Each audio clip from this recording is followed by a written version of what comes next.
குமாரபாளையம் நகர திமுகவில் இருக்கும் கோஷ்டி மோதலால் முதலமைச்சர் புகைப்படம் உடைக்கப்பட்டுள்ளது. கோஷ்டி மோதலுக்கான காரணம்தான் என்ன? முதலமைச்சர் புகைப்படத்தை உடைத்தது ஏன்? யார்? நாமக்கல் திமுகவில் நடப்பதுதான் என்ன? பார்க்கலாம் இந்த தொகுப்பில். நாமக்கல் மாவட்டம் குமாரபாளையம் வடக்கு நகர பகுதிக்குட்பட்ட 14வது வார்டு கிளை செயலாளராக இருப்பவர் விஸ்வநாதன்.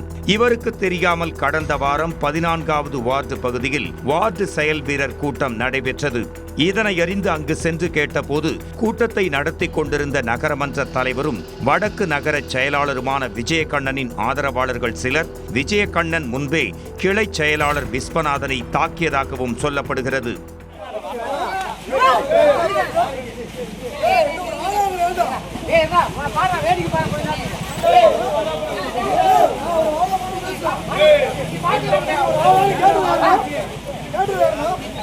மருத்துவமனையில் அனுமதிக்கப்பட்டு சிகிச்சை பெற்ற நிலையில் நகரமன்ற தலைவர் மற்றும் அவரது ஆதரவாளர்கள் மீது புகார் அளிக்கப்பட்டது.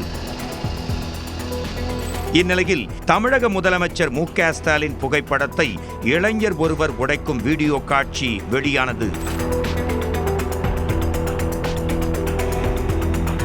அந்த வீடியோவில் உள்ள இளைஞர் இந்த புகைப்படத்தை உடைக்கச் சொன்னது 14வது வார்டு கிளை செயலாளர் விஸ்வநாதன் தான் என கூறி குமாரபாளையம் காவல் நிலையத்தில் சரணடைந்தார். இது குறித்து பாதிக்கப்பட்டதாக கூறப்படும் விஸ்வநாதனிடம் கேட்டபோது நகரமன்ற தலைவர் விஜயகண்ணன் கட்சிக்காக எதுவுமே செய்வதில்லை என்றும் மாறாக கட்சியை வளர்த்து என்ன பண்ண போற என தன்னையே கேள்வி கேட்பதாகவும் கூறினார். என்னைக்கு சேர்மேனு நம்ம இதுக்குள்ள நகர செயலாளர் வந்தார கட்சி ரொம்ப கேவலப்படுத்துறாரு சார், ரொம்ப அராஜ்யம் பண்றேன் சார்.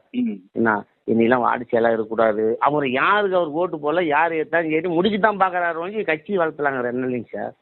ஒரு வார்டு காமிச்சு ஒரு வார்டு செயலாளர் போன் பண்ணி ஒருத்தர் கட்சிக்காரன் சேர்த்து போய் சொன்னா வரமாட்டேங்கிறாரு, ஒரு போன் பண்ணா எடுக்க மாட்டேங்கிறாரு, ஏங்க ஒரு கட்சிக்காரன் சேர்த்து போயிட்டான் வானா வரம்போ அப்படிங்கிறாரு, ஏன் எப்படி கட்சி வளரணும் உன்னை யாரும் கட்சி வளர்ச்சோனோ வேலையை நீ பாடுறாங்கிறாரு.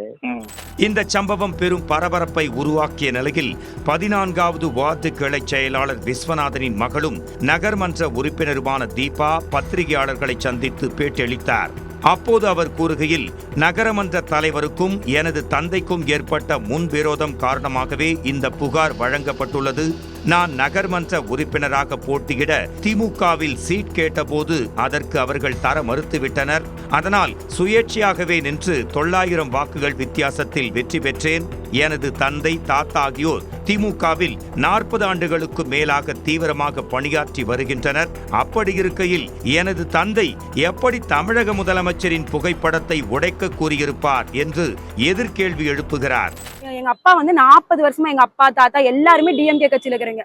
சேர்மன் 1 கோடி ரூபாய் கொடுக்குறேன்னு சொல்லி ஓட்டு கேட்டது கூட இல்ல, நான் டிஎம்கேக்கு தான் ஓட்டு போடுவேன் அப்படின்னு சொல்லி போட்டவர் எதுக்குங்க ஸ்டாலின் போட்டவர் இது பண்ண போறாரு? அதுவும் இல்லாம அந்த போட்டோவில் எங்க அப்பாவும் இருக்கிறாரு. அவ்வளவு தூரம் டிஎம்கேன்னு இருக்கிறவர் மேல இப்படி பழிய சுமத்திருக்கிறாங்க. எங்க அப்பாவுக்கு இதுக்கு எந்த சம்பந்தமும் கிடையாது. தொடர்ந்து பேசிய அவர், எனது தந்தை மற்றும் சகோதரர் ஆகியோர் ஊரில் இல்லாத நேரத்தில் எனது தந்தை குறித்தான் புகைப்படத்தை உடைத்ததாக அலெக்ஸ் என்பவர் காவல் நிலையத்தில் சரணடைந்திருக்கிறார். இந்த அலெக்ஸ் நகரமன்ற தலைவரின் ஆதரவாளர் என்பதால் அவர் சொல்லித்தான் எனது தந்தை மீது பொய் புகார் அளிக்கப்பட்டிருக்கிறது என்று அதிரடி தகவல் ஒன்றை கூறுகிறார். அந்த போட்டோ ஸ்டாலின் போட்டோ உடைச்சவர் அலெக்ஸ்ன்னு சொல்றவர். அந்த அலெக்ஸ் 1 வருஷத்துக்கு முன்னாடி அந்த வீடியோ எடுத்தது. இப்ப 2 நாள் முன்னாடி நடந்த இளைஞர் கூட்டத்துல அவர் இளைஞர் அணிலே இல்ல, ஆனா அவர் இளைஞர் அணியே இருக்கிறதா சொல்லிட்டு ஒரு போட்டோ எடுத்திருக்காரு. அவரும் சேர்மேனும் ஒட்டுக்கா இருந்து இந்த இதை ஒரு பொய்யா ஜோடிச்சு இந்த வழக்கை இது பண்ணிருக்காங்க. நல்லா பாருங்க, இவர்தான் அலெக்ஸ். இவர் தான் எங்க அப்பாவும் எங்க அண்ணனும் சொல்லி தான் அந்த போட்டோ உடைச்சேன்னு சொல்லிட்டு பேட்டி கொடுத்துருக்காரு, கம்ப்ளைண்ட் கொடுத்துருக்காரு. ஆனா இவர் சேர்மேனோட இருக்கிறவரு அவர் சொன்னதுனால முழுக்க எங்க மேல இருக்கிற காழ்ப்புணர்ச்சினால அதை பண்ணிருக்கிறாங்க. எனவே இந்த புகாரை காவல்துறையினர் தீவிரமாக விசாரித்து நடவடிக்கை எடுக்க வேண்டும் என தக்காளி விஸ்வநாதனின் மகள் கோரிக்கை விடுக்கிறார். இந்நிலையில் குமாரபாளையம் நகர திமுகவினரின் இந்த கோஷ்டி மோதலால் அப்பகுதியில் பரபரப்பும் சலசலப்பும் ஏற்பட்டுள்ளது.